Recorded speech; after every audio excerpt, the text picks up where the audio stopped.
and we shall join in the governor in terms of conversation so that they can also help us to send the necessary information every month, at least one meeting, virtual or physical. I will come here more or less every 1 month to ensure that we are keeping our schedules, but there will be a very tight time frame for purposes of completion by February. If we were to seek extension, it would be because of technical issues that held us back, and that is normally also something that is available. So I don't think anybody should be alarmed that this project may not end next year. We plan to finish next year. Where we are not able, we will work towards an extension that is reasonable, as we know that we had a delay by reason of COVID. Waziri, the contractor has scaled down tremendously in terms of Yes, I said funding. 1,500 staff were not employed. We understand they were here. Tell us why. Is it because of funding? And if it's funding, is it because ministry hasn't disbursed funding to the You know, I don't want Lily to go that route. This project is of course, this project is fully funded. And I said that the casuals who we employ here sometimes may not have resilience in terms of staying a month before they are paid. So when there is a delay, instead of causing distress to workers, sometimes the contractor is forced to ask them to maybe take some short leave, a week or 2 weeks, and therefore the scaling down is due to reasons of delayed funding. Not that the payment actually is by ADB. What we normally do, and let's not have a confusion. What we normally do is to give a certificate to confirm the work done and ready for payment, and then we take it to the bank that is paid. So for now, we are expecting actually the payment the next maybe maximum 1 week is being processed, and I want to believe that in the next maybe 1 week we'll be back on in full course.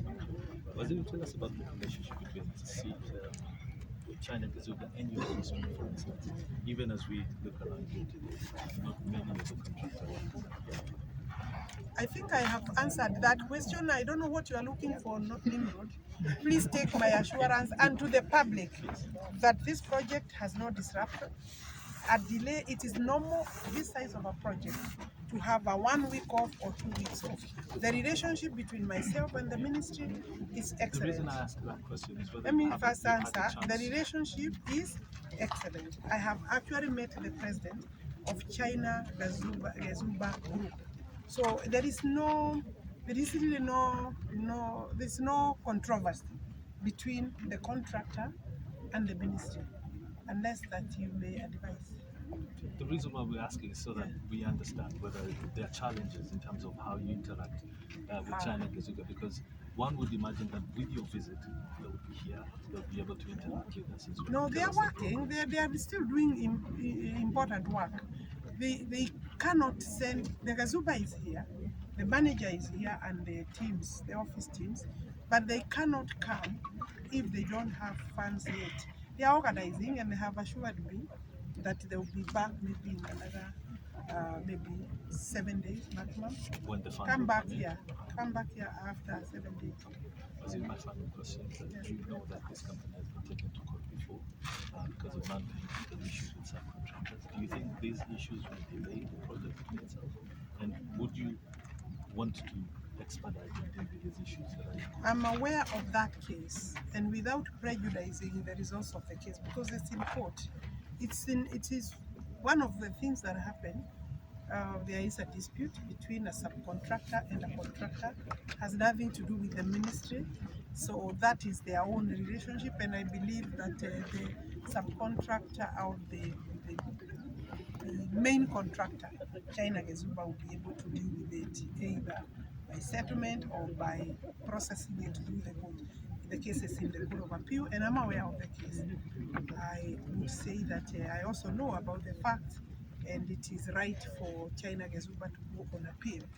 against that case Are you or concerned? against the judge. Are you concerned that such issues could also bring a strain between government and even ADB, for instance? No, why? Court disputes are legal processes. I don't expect that there will be a dispute because ADB is funding, is not party to the case. And while they may have a concern that there is an issue arising, but they also understand how the payments have been coming.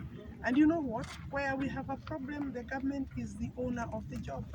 We will deal with those as they arise. I can assure you the government has capacity to deal with those, and those are very small issues. I mean, a dispute of about even a billion or 500 million for a project of 36 billion. It's nothing we should dwell on, really. And I will not allow those to be part of the problems for this project. Final question. Yeah. I know Gezuba is doing this project has three components, which is dam, hydropower, and also irrigation. Gezuba is doing first phase, which is the dam. Can you confirm to us whether they will complete the three phases as well, or there is talk of bringing new? I said the other two phases are under procurement. In fact, one phase is under procurement at the treatment plant under the PPP. They are not necessarily the ones doing it. But if they apply and they succeed, you know that's an open procurement process. They would still get, assuming the procurement processes allow them to get. I don't do the procurement myself, but we have teams under the ministry. I'm not even sure they have applied, to be very honest. We are waiting, we are working on those documentation. Yeah. Maybe how much money has But been spent? generally, finally, I have given a direction that those two components, for us to be able to move faster, should be given to different contractors so that they can run simultaneously. Yeah. But the delay here will obviously cause a delay. No. at the start of the It will not. process. It will not. The delay